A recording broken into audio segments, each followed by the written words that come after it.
Chers amis, bonjour à tous, chers collègues, chers académiciens, chers présidents, chers invités.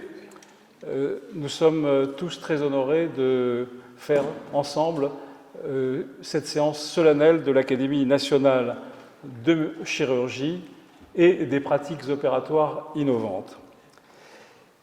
Je vais faire le plus rapidement possible un bilan de ma feuille de route que j'ai présentée au conseil d'administration avant d'être élu et au début de l'année 2022 et vous montrer que nous avons beaucoup travaillé pour atteindre un certain nombre de niveaux de réalisation et dessiner des perspectives d'avenir absolument formidables.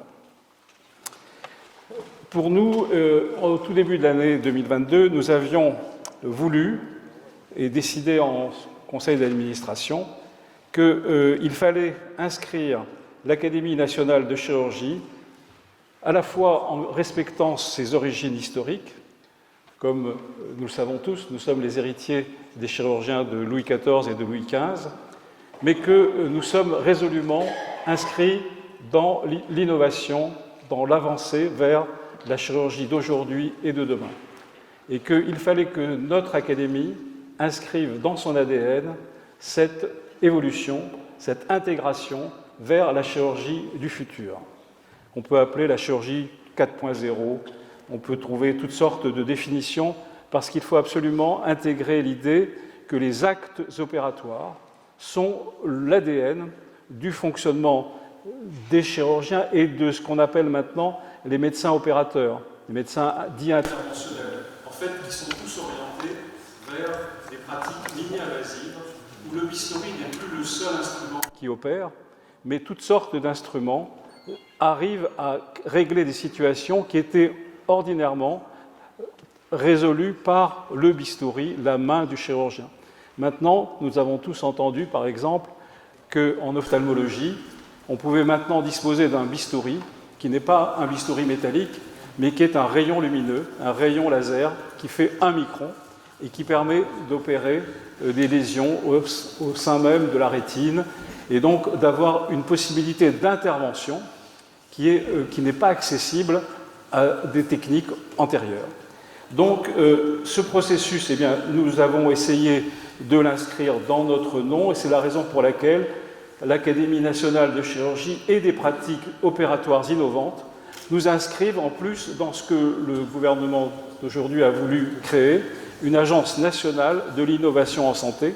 Et c'est la raison pour laquelle nous allons poursuivre ce travail en lien avec l'aide de nombreux parlementaires qui vont nous aider. En effet, nous avions également décidé de créer une commission des statuts qui est sous la direction de notre collègue Olivier Jardet et de travailler à ce que notre institution, qui est une loi 1901 de droit privé, puisse devenir, à l'instar de l'Académie nationale de médecine et de l'Académie de pharmacie, devenir une personne morale de droit public sous l'égide du président de la République, nous permettant d'avoir une place institutionnelle forte au sein même du monde des académies. Et c'est la raison pour laquelle nous avons pu faire travailler ce sujet, grâce à l'intervention d'Olivier Jardet, par une conseillère du Conseil d'État spécialisée dans ces problématiques, Marie-Yvonne de Saint-Pulgent, qui a bien voulu écrire un amendement qui pouvait être inscrite dans les lois de la République, votées par le Sénat et par le Parlement.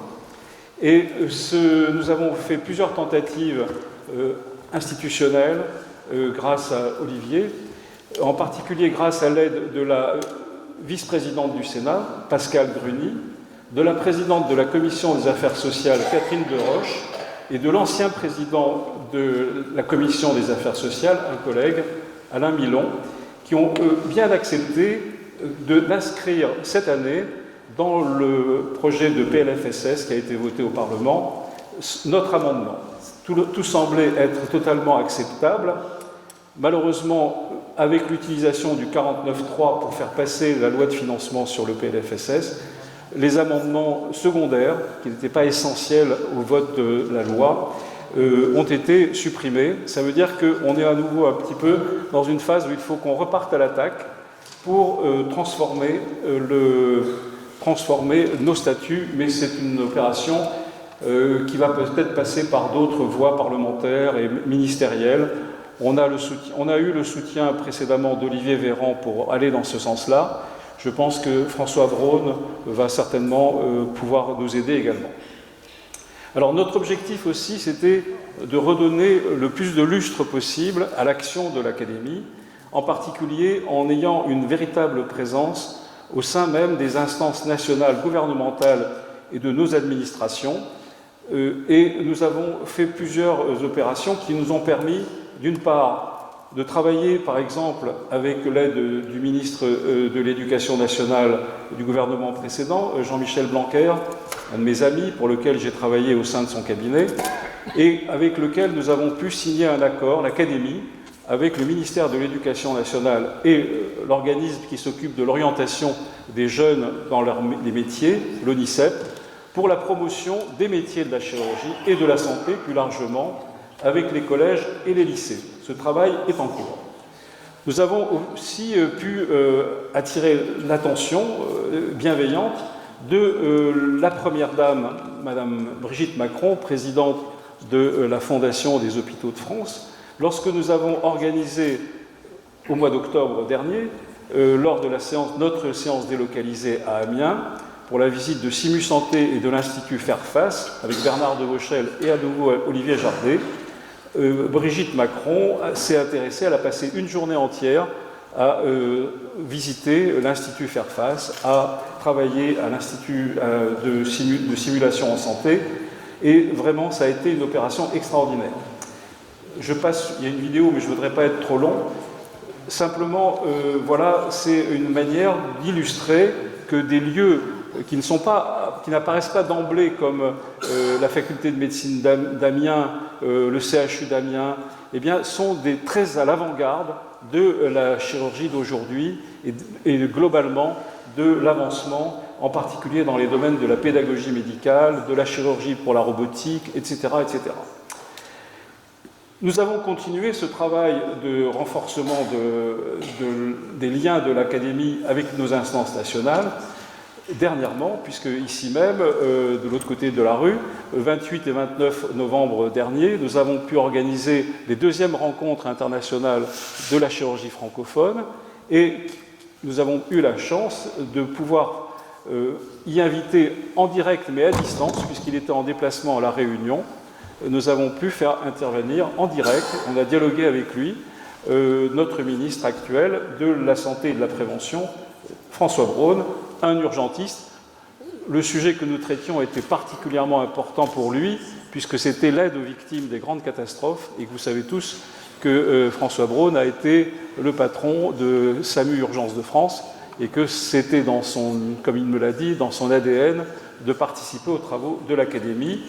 Nous avons pu également, lors de notre séance inaugurale, inviter nos anciens ministres de la Santé, Bernard Kouchner, qui a été également ministre des Affaires étrangères, et Agnès Buzyn, qui ont participé très très sérieusement sur cette idée comment peut-on faire face aux grands risques, et en particulier quand on prépare 2024, les Jeux Olympiques de Paris, on peut avoir à l'idée qu'il faut véritablement bien nous préparer à toute éventualité d'une grande gestion de crise avec de très nombreuses victimes qui peuvent être victimes d'attentats.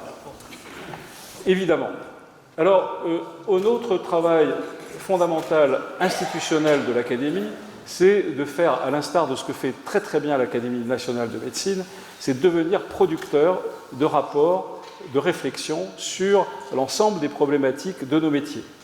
Et c'est la raison pour laquelle je tiens à saluer le grand effort fait par notre collègue ici présent, Olivier Farge, qui a pu terminer, il avait commencé ce travail pour le faire en 2020, mais il a pu terminer un énorme travail qui fait presque 300 pages sur la problématique de la formation initiale des futurs chirurgiens.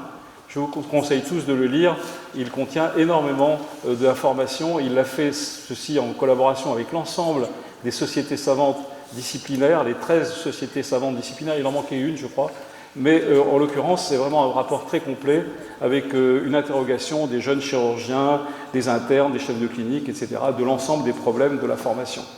Par ailleurs, on a continué avec Philippe Mar, mon prédécesseur, la publication de son rapport sur la formation pratique des opérateurs, du problème des écoles de chirurgie en France, et avec notre ami Dominique Franco, ils ont écrit une note d'orientation très intéressante et qui nous inspire, parce que ce travail des écoles de chirurgie en France n'est pas abouti, et il faut véritablement le remettre encore en chantier, c'est certain. Pascal Richman, ici présent, mon vice-président, le vice-président de l'Académie, notre ami de Toulouse, lui a préparé, et il est encore, je crois, presque fini, mais il le présentera prochainement, son rapport sur la prévention et la maîtrise des risques des actes opératoires, chirurgicaux et interventionnels. Il a pu faire un état de son pré-rapport en juillet 2022 et nous attendons bien sûr sa publication. Et nous avons par ailleurs, et merci à sa présence, notre ami Gérard Morvan, puisque nous travaillons avec lui et avec André Chess, en collaboration avec l'Académie de médecine, au rapport sur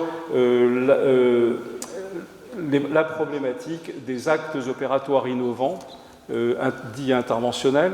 Il faut garder ce terme parce qu'il est passé dans la pratique, et donc il faut considérer que c'est comme ça, mais ça veut dire surtout les interventions mini-invasives, et donc sur lesquelles, avec toutes les technologies qui peuvent bien sûr être déployées, aussi bien d'ordre stent, etc., dilatation, endoscopie digestive interventionnelle, etc., etc. Et donc tout ceci nécessite, puisqu'il y a une véritable mutation dans les pratiques opératoires, un véritable travail de réflexion en complète adéquation entre nos académies de médecine et de chirurgie. Et ce rapport sera bientôt prêt.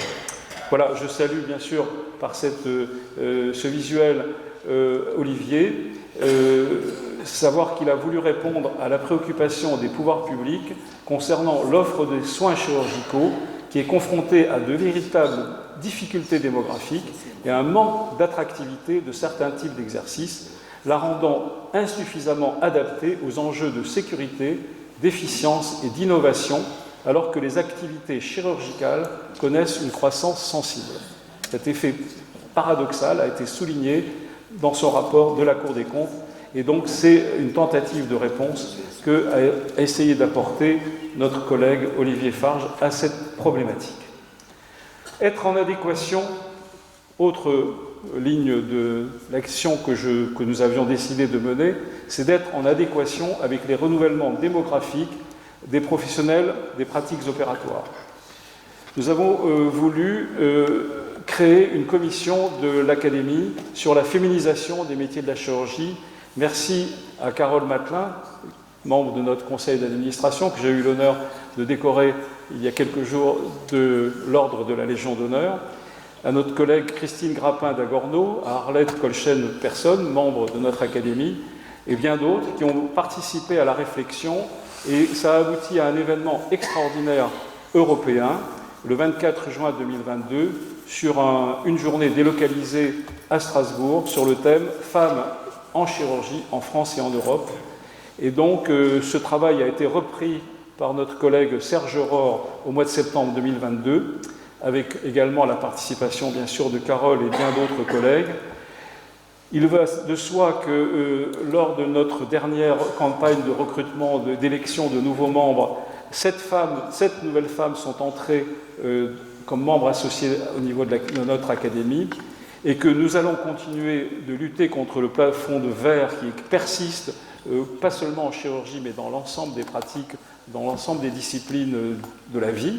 Il faut donc qu'un jour, et j'espère peut-être bientôt, notre collègue membre de notre conseil d'administration, Carole Matelin, sera la première présidente femme de notre institution. Ça pourrait peut-être être en 2025. On verra, ce sera les élections qui définiront. Voilà, donc évidemment, c'est une illustration de nos activités. Tout ça est en ligne. Vous pouvez évidemment le voir sur la plateforme Grands événements de l'Académie qui a été créé cette année et qui nous permet de revoir en replay toutes ces conférences. Voilà, c'était à Strasbourg. Voilà une initiative remarquable qui prolonge un peu l'action qu'on voulait mener avec le ministre Jean-Michel Blanquer pour travailler avec les jeunes en milieu scolaire. À sa conférence à Strasbourg, Carole avait fait venir des collégiens et des collégiennes, et des lycéens et des lycéennes, parce que convaincre les garçons que les filles peuvent faire le métier de chirurgienne, eh bien, c'est un sujet qu'il faut travailler très tôt. C'est quelque chose, c'est une acculturation de l'esprit de l'ensemble de la société pour qu'on puisse comprendre que ces métiers sont parfaitement, ils ne doivent pas être genrés. C'est le choix de quelqu'un de faire le métier, quel que soit son sexe. Et donc ça, c'est très important. Et bien là, vous avez une assemblée de collégiennes et de lycéennes qui ont travaillé sur ce sujet.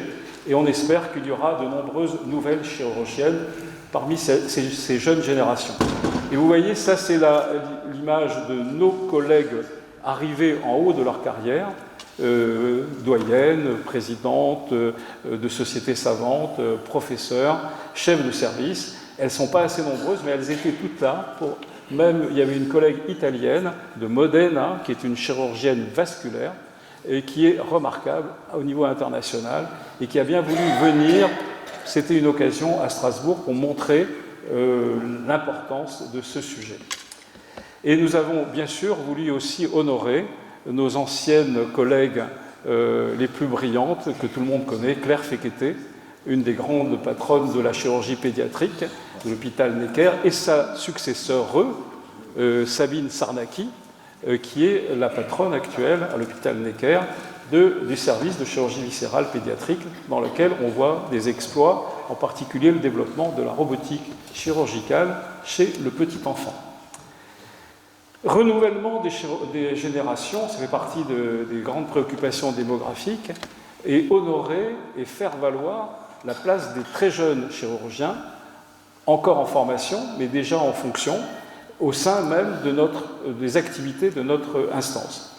Et donc, un problème démographique, eh bien, il faut le travailler encore une fois avec le ministère de l'Enseignement supérieur. On a plutôt tendance, dans notre académie, de travailler avec le ministère naturel, qui est le ministère de la Santé et de la Prévention. Il faut travailler sur le deuxième pied du système, c'est le ministère de l'Enseignement supérieur et de l'Innovation et de la Recherche, parce que c'est là où se forment les maquettes de formation, et c'est là où on crée les contraintes pour dire la diplomation, comment on l'obtient, la recertification, comment on va la faire, etc. Et tout ceci, eh bien, il faut y travailler ensemble avec les conférences décanales, qui sont toutes venues au RICF. Le président de la conférence des doyens de médecine était présent le mois dernier ici. Les conférences des jeunes chirurgiens, donc le Collège national des jeunes chirurgiens, et puis travailler en amont avec les associations des étudiants en médecine et des métiers de la santé, parce qu'il faut former également nos IBOD, nos infirmières, nos aides-soignantes, et la collectivité chirurgicale doit absolument les intégrer. Et c'est la raison pour laquelle moi je suis admiratif du travail qui est fait à Amiens au centre Simu Santé, parce qu'on a très bien vu qu'à Simu Santé, eh bien, pour se préparer à une intervention de chirurgie orthopédique rachidienne, il y a non seulement les jeunes chirurgiens en formation qui sont à l'acte, mais il y a tout autour toute l'équipe chirurgicale, les IBOD, les infirmières, les AESH, et tout le monde se forme dans le même continuum. Et c'est une formation globale, et ça, c'est absolument remarquable. Donc, il n'y a pas que le technicien qu'il faut former, c'est l'ensemble, même les administrateurs, même les directeurs des hôpitaux, qu'ils comprennent ce qu'ils doivent administrer. Et ça change beaucoup de choses, et ça facilite les rapports ensuite. Alors, le travail avec les jeunes chirurgiens, avec le secrétaire perpétuel, avec un grand nombre d'entre nous, nous travaillons la main dans la main avec le Collège national des jeunes chirurgiens, qui publie une revue remarquable qui s'appelle Zoom c'est leur dernier numéro, sur la e-santé en chirurgie, qui sont parfaitement conscients des problématiques des pratiques opératoires innovantes, sur lesquelles il faut absolument qu'ils soient intégrés et de plein droit, et qu'on n'entende pas ce qu'on a pu entendre dans les conférences avec l'Académie de médecine sur l'interventionnel, où certains collègues devenus opérateurs alors qu'ils sont médecins considère que ce n'est plus aux chirurgiens de faire un TAVI, que c'est aux cardiologues interventionnels de le faire, et qu'un chirurgien n'a pas le droit de le faire. Et que le chirurgien, on l'appelle quand on doit simplement ouvrir l'artère fémorale, qu'on a du mal à passer un cathéter dedans, ou que ça saigne quand on enlève le cathéter. Et on devient les ouvre-boîtes des médecins opérateurs. Et ça ne va pas. Et c'est la raison pour laquelle notre académie doit absolument être intégrée au mouvement des pratiques opératoires innovantes en disant que c'est aux chirurgiens de se former. Ça ne veut pas dire qu'on devient opérateur interventionnel comme ça du jour au lendemain. Il faut des maquettes de formation, des intégrations, des pratiques.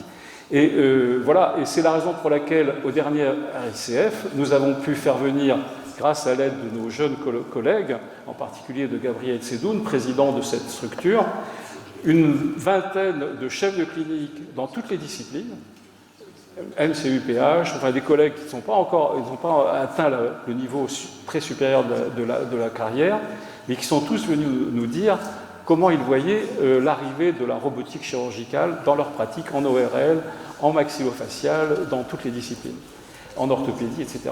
Et donc ça a été vraiment remarquable, passionnant.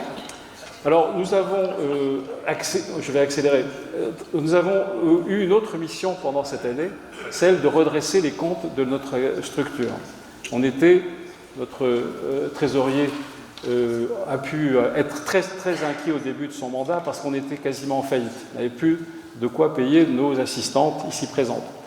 Et donc, il a fallu qu'on se retrousse les manches et qu'avec l'aide d'une commission ad hoc, dirigée par Ronald Virag ici, mais un grand nombre d'entre eux, nos collègues sont là, Jean-Pierre Rosenbaum, Jean-Claude Couffinal, Maxime Ross, Guillaume Pourchet, Philippe Demestier, Carole Matelin, Philippe Marr, tout le monde, et j'oublie, on s'est tous mis à aller recruter des financeurs.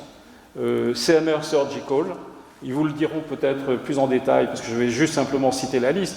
Le Crédit Mutuel qui a remboursé une somme importante de 80 000 € qui semblait être perdue. CHAM, un assureur des hôpitaux. Simu Santé qui a participé. Laboratoire Servier. Carl Zeiss, grâce aux efforts de Jean-Pierre Rosenbaum.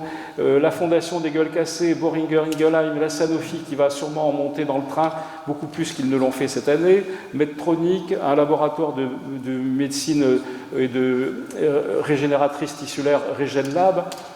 Et voilà. Et donc, on a pu aussi créer une nouvelle revue, grâce à Philippe Parr, une brochure plus exactement, pour faire valoir l'importance de la marque Académie nationale de chirurgie pour les grands laboratoires, etc., pour leur montrer que nous sommes une valeur, comme on dit dans le milieu financier, bankable.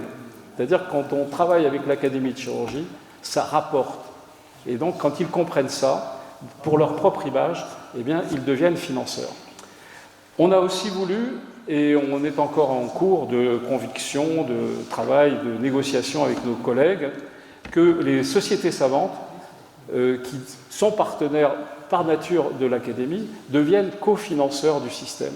Et que, tous les ans, il y a une cotisation qu'ils prévoient dans leur propre compte pour donner 5 000 € par an à notre académie. Parce que c'est la maison commune. Il faut bien payer un petit loyer pour que tout le monde profite des avantages de l'académie. Eh bien, plusieurs grandes sociétés, dont l'AFU cette année, le Collège national de gynécolo-obstétrique, ici présent d'ailleurs, avec notre collègue ici en face, la Société française de phlébologie, la Société d'ORL, maxillofacial, et la Sofcote nous a promis, lors de notre dernière séance, qu'en 2023, ils seront autour de la table. Voilà, c'est aussi une satisfaction de voir que, comme disent les psychanalystes, quand on paye, ça marche mieux. Quand on est dans le système, c'est plus efficace. Commission pour l'innovation, Jean-Claude Couffinal, nombreuses initiatives, et cette commission va se poursuivre et se développer cette année sous la direction de Pascal Richman, parce qu'il faut qu'on entre comme dans la danse des pratiques innovantes, de la recherche en chirurgie, robotique, simulation, intelligence artificielle, big data. Appui aux structures innovantes remarquables, montrer qu'ils sont nos fers de lance pour ces idées-là. L'IRCAD de Strasbourg, qui était très honorée, très heureuse d'avoir enfin le label de l'Académie nationale de chirurgie, comme le dit Jacques Marescot. 20 ans après, c'était formidable, mais voilà, c'est arrivé. L'Institut Fairfax, Simu Santé sont labellisés Académie nationale de chirurgie. Diffusion de l'excellence chirurgicale, quelques exemples, promouvoir la recherche avec CMR Surgical pour la robotique, avec l'IRCAD qu'on a honoré à Strasbourg directement, et puis promotion pour l'innovation et la recherche. On a pu recevoir ici même le prix Nobel de physique 2018, Gérard Mourou, qui nous a parlé de ce fameux bistouri d'1 micron, qui est un rayon lumineux. Et évidemment, ça a entraîné également le soutien de Carl Zeiss, qui, grâce également encore à Jean-Pierre Rosenbaum, a pu donner 15 000 € par an sur 3 ans, donc c'est une très belle contribution. Multiplier les actions solidaires de l'Académie nationale de chirurgie, la chirurgie solidaire. Ici, nous avons des représentants éminents comme Jacques Beaulieu, qui ont fait tellement pour la chirurgie au Cambodge, au Mexique, la transplantation hépatique, Karim Bouchema pour la transplantation hépatique en Algérie, etc. etc. Les exemples sont nombreux. Notre ami Jacques Caton pour la chirurgie orthopédique en Tunisie. Et à chaque fois, on sait qu'on a des trésors d'expertise, que l'excellence de la chirurgie française est là et elle s'exporte et elle peut bénéficier aux situations les plus difficiles, comme celle que nous avons malheureusement affrontée actuellement avec la guerre en Ukraine. J'étais hier à la conférence au ministère des Finances avec le ministre des Finances et le président Macron et les grandes autorités ukrainiennes qui étaient là pour participer, montrer que la santé pouvait intégrer le processus d'aide à la reconstruction, d'ores et déjà, de l'Ukraine dans ses hôpitaux et apporter l'aide aux malheureuses victimes qui arrivent là où... Voilà, alors on ne le fait pas tout seul, l'Académie n'est qu'un fer de lance, n'est qu'un faire-valoir, et on a fait une séance assez mémorable au mois d'avril, dont vous avez une photo ici, où on était tous en tenue avec la calotte chirurgicale de la chaîne de l'espoir, avec Alain Deloche, avec Éric Chesson, et on a tous voulu porter l'aide à notre collègue Raphaël Pitti, professeur d'anesthésie et réanimation du Val-de-Grâce, qui a installé à Lviv, et c'est un honneur, ça a été souligné par les autorités ukrainiennes hier, qu'à Lviv, il y a maintenant une école de chirurgie de guerre organisée pour former les médecins, les personnels de santé civils, parce que les bombes n'arrivent pas là où il y a des médecins militaires. Ça arrive n'importe où, même dans les hôpitaux. Et donc, il faut absolument que nous soyons là. Voilà, commission de la communication de l'Académie, autre sujet majeur, les RICF, on en a parlé. La journée du patrimoine, on en reviendra, je pense, cette année avec l'aide de notre secrétaire général. Le projet Syncôme, qui est difficile, mais qu'on espère toujours faire aboutir un jour avec l'aide de la fondation de l'Académie de chirurgie, dirigée par Richard Villet, avec l'aide de François Richard, ici présent, de Philippe Marr, bien sûr. C'est une négociation compliquée qui se fait avec la mairie de Paris, compliquée, mais on ne désespère pas. Ça date de plusieurs années, mais je crois qu'on a peut-être encore quelques éléments d'espoir, pourquoi pas. Alors voilà l'illustration de notre événement de cette année. Je ne ferai pas la vidéo parce que ça prendra du temps. Et puis on continue aussi avec la commission éthique et juridique de l'Académie, et on aura aussi une illustration de cette problématique avec Madame Suzanne Ramex, qui nous fera une conférence tout à l'heure sur les décisions de fin de vie, sur les problématiques philosophiques, éthiques et morales que nos métiers rencontrent et qu'il faut essayer de résoudre de la manière la plus efficace possible. Eh bien, on a été saisi par l'actualité de cette problématique des viols et violences obstétricales et gynécologiques qui ont mis sur la sellette des collègues éminents, le professeur Daraï de l'hôpital Tenon, notre ministre actuel de la francophonie, Chrysola Zakharopoulou, qui est gynécologue obstétricienne, et qui sont accusés d'avoir violé leurs propres patientes. Eh bien, c'est un sujet très difficile qui nous préoccupe parce qu'en même temps que On voit mettre sur les tribunaux médiatiques d'abord, avant qu'ils soient réellement condamnés, et on nous demande, comme ils sont membres de notre instance, est-ce qu'il faut les garder au sein de l'Académie? Est-ce qu'il faut faire des mesures conservatoires et les éjecter? Moi et nos collègues, on a jusqu'à présent répondu non, on n'est pas une instance, on n'est pas un tribunal. Lorsque ces collègues seront peut-être ou non condamnés par des tribunaux en bonne et due forme, tribunaux pénaux, eh bien, nous prendrons les décisions qui nous reviendront de dire ben, ce n'est plus possible, ils seront exclus de l'Académie. Mais on ne peut pas anticiper, et la règle républicaine de la présomption d'innocence doit d'abord nous conduire, tant qu'ils ne seront pas condamnés, ce n'est pas Mediapart qui va nous dire que ce collègue ne vaut plus rien, qu'il faut le jeter à la poubelle. Je m'excuse de parler de manière un peu familière, mais je crois que c'est important de bien situer les choses. On est dans les préoccupations, il y a un haut comité à l'égalité du genre, hein, vous savez, qui a été dirigé par Mme Schiappa il y a quelques années, mais donc actuellement il y a une autre personne qui s'en occupe.